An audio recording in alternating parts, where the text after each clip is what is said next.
To his left, pulls up for three. Absolutely. Down the lane, get inside. How did he hit that layup? You know what, I grew up playing soccer and hockey and all the sports that Canadian kids grew up playing. The last sport I played actually was basketball, and started playing because I went to a new school in grade 8, and all the jocks, all the athletes were playing basketball. And I wanted to be with my friends at school, playing out before school, lunchtime, after school.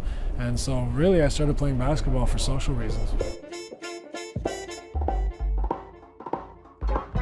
I've always been a big fan of the game. I always loved to play and was a good player as a kid, but you know, my friends didn't play, and I wanted to be with my friends. And ultimately, you know, instead of moving to the UK and living with an aunt and trying it as a 12 or 13-year-old, I wanted to stay home and play with my friends, and basketball was the route.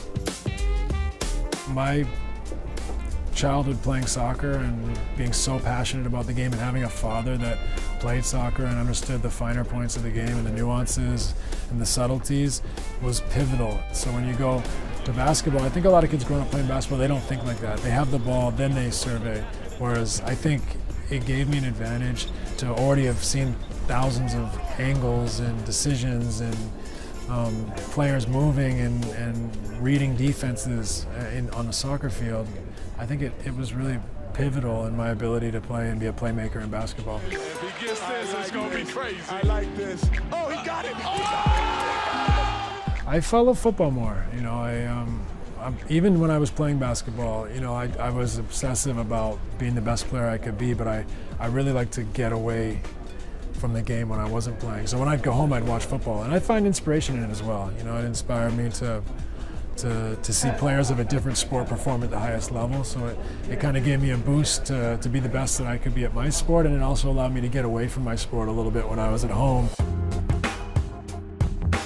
When we found Mallorca, you know, it was a reasonably priced team that had a great history on a beautiful island, that had a good youth setup, and that I think had been, you know, undermanaged, so to speak, for the last decade or so. So it was an opportunity where we could bring a lot to the table and help improve the club, not only with some capital, but with our best practices that we, you know, marketing and sporting-wise from the NBA.